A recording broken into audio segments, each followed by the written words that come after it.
대법원 2009년 2월 12일 선고 2008-70336 해고 무효 확인 등 사건. 판시사항은 1. 단체 협약이 실효되었음에도 해고 사유와 해고 절차에 관한 새로운 단체 협약 등이 체결 작성되거나 개별적인 근로자의 동의를 얻지 않은 경우 사용자와 근로자의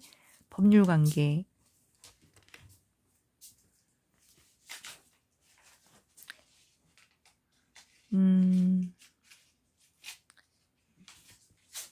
상고는 기각되었고 상고 이유를 보면 1. 원심은 피고가 전국대학노동조합 모모대학교 지부와 사이에 체결한 2004년도 단체 협약 중 제111조의 쟁의기간 중에는 조합원에 대하여 어떠한 사유에 의해서도 징계, 부서 이동 등 재반 인사 조치를 할 수 없다라는 규정은 쟁의기간 중에 쟁의행위에 참가한 조합원에 대한 징계 등 인사 조치 등에 의하여 노동조합의 활동이 위축되는 것을 방지함으로써 노동조합의 단체 행동권을 실질적으로 보장하기 위한 것이라 할 것이므로 쟁의행위가 그 목적에 있어 정당하고 절차적으로 노동조합 및 노동관계조정법의 제반 규정을 준수함으로써 정당하게 개시된 경우라면 비록 그 쟁의 과정에서 징계 사유가 발생하였다고 하더라도 쟁의가 계속되고 있는 한 그러한 사유를 들어 쟁의 기간 중에 징계위원회의 개최 등 조합원에 대한 징계 절차의 진행을 포함한 일체의 징계 등 인사 조치를 할 수 없음을 선언한 것이라고 본 다음 피고가 정당하게 개시된 모모 지부의 전면 파업 또는 부분 파업 기간 중인 2006년 10월 10일과 2006년 12월 7일 각 징계위원회를 개최하여 위 파업에 참여한 원고들에 대하여 파업 기간 중의 행위를 이유로 파면을 결의한 것은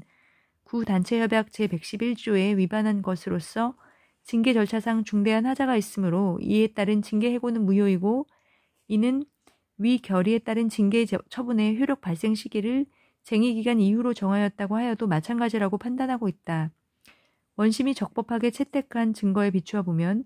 원심의 위와 같은 판단은 정당하다고 수긍이 되고 거기에 체증 법칙을 위배하거나 단체 협약의 해석에 관한 법리를 오해한 위법이 있다고 할 수 없다. 2. 단체 협약이 실효되었다고 하더라도 임금, 퇴직금이나 노동시간, 그 밖의 개별적인 노동 조건에 관한 부분은 그 단체 협약의 적용을 받고 있던 근로자의 근로계약의 내용이 되어 그것을 변경하는 새로운 단체 협약, 취업규칙이 체결 작성되거나 또는 개별적인 근로자의 동의를 얻지 아니하는 한 개별적인 근로자의 근로계약의 내용으로서 여전히 남아있어 사용자와 근로자를 규율하게 되고 단체 협약 중 해고 사유 및 해고의 절차에 관한 부분에 대하여도 이와 같은 법리가 그대로 적용되는 것인 바 위와 같은 법리에 비추어 볼 때 구단체협약 제111조는 개별적인 노동 조건에 관한 부분이므로 구단체협약이 모모대학교 측의 단체협약 해지 통보 및 소정기관의 경과로 실효되었다고 하더라도 2007년도 단체협약이 체결되기까지는 여전히 원고들과 피고 사이의 근로계약의 내용으로서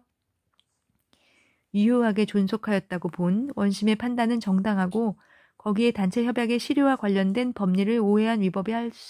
있다고 할 수 없다. 단체협약의 규범적 부분이 실효되었을 때의 사례였습니다. 그 다음은 단체협약의 채무적 부분이 실효되었을 때의 사례. 대법원 1997년 6월 13일 선고 966누 17738 판결 부당노동행위 구제 재심 판정 취소 사건. 판시사항은 노조 전임제의 근거 규정인 단체협약이 유효기간의 만료로 효력을 상실한 경우 원직 복귀 명령에 불응한 노조 전임자를 해고한 것이 부당노동 행위에 해당하지 않는다고 본 사례. 이것은 상고 이유를 바로 보겠습니다. 이것도 상고가 기각되었고 디귿 통상 주식회사. 원심 판결 이유에 의하면 원고는 1993년 5월 13일 피고 보조 참가인 이 회사의 생산직 근로자들 35명으로 조직 결성된 노동조합에서 위원장으로 선출된 후 같은 해 7월 6일 참가인과 체결한 단체 협약에 따라 노동조합의 업무만을 전담하였는데 참가인이 제시한 단체 교섭 재개 시점인 1994년 6월 30일 이후 조합원의 수가 11명 내지 12명으로 줄어드는 등 노동조합 활동이 위축되자 참가인에게 별다른 단체 교섭을 요구하지 않아 위 단체 협약은 1994년 7월 5일로써 약정 유효기간의 만료로 종료된 사실, 이에 참가인은 위 단체 협약상의 노조 대표의 전임 규정도 효력을 상실한 것으로 보아 같은 해 10월 중순경부터 구두로 원고에게 원직에 복귀하도록 요구하였으나 원고가 이를 거절한 사실, 그 후 참가인은 1995년 1월 18일 원고에게 정식으로 원직 복귀 명령을 하자 원고는 같은 달 20일에 이르러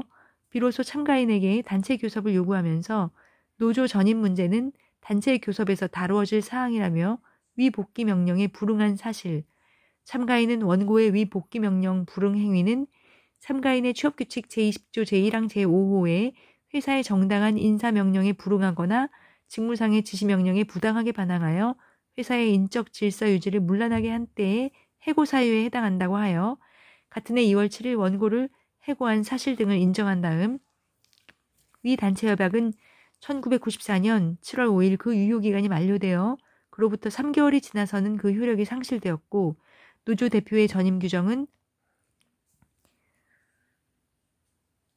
새로운 단체 협약 체결 시까지 효력을 지속시키기로 약정한 규범적인 부분도 아니어서 원고는 같은 해 10월 중순경부터는 참가인의 원직 복귀 명령에 응하여야 할 것이므로 원고의 위와 같은 복귀 명령 불응 행위는 취업규칙 소정의 해고 사유에 해당하고 따라서 참가인이 위 복귀 명령에 불응한 원고를 해고한 것은 정당한 인사권의 행사로서 그 해고 사유가 표면적인 구실에 불과하여 징계권 남용에 의한 부당노동 행위에 해당한다고 볼 수 없다고 판단하였다. 기록에 의하여 살펴보면 원심의 위 인정 판단은 정당한 것으로 여겨지고 거기에 소론과 같은 구 노동조합법 제35조 제3항에 단체협약의 유효기간에 관한 법리를 오해한 위법이 있다고 할 수 없고 또한 단체교섭 거부로 인하여 새로운 단체협약을 체결하지 못한 경우에는 종전의 단체협약은 그 유효기간이 만료된 이후에도 계속하여 그 효력이 유지된다고 하는 소론의 주장은 독자적인 견해에 불과하므로 논지는 모두 이유 없다. 그러므로 상고를 모두 기각하고 상고 비용은 패소자의 부담으로 하기로 하여 관여법관의 일치된 의견으로 주문과 같이 판결한다.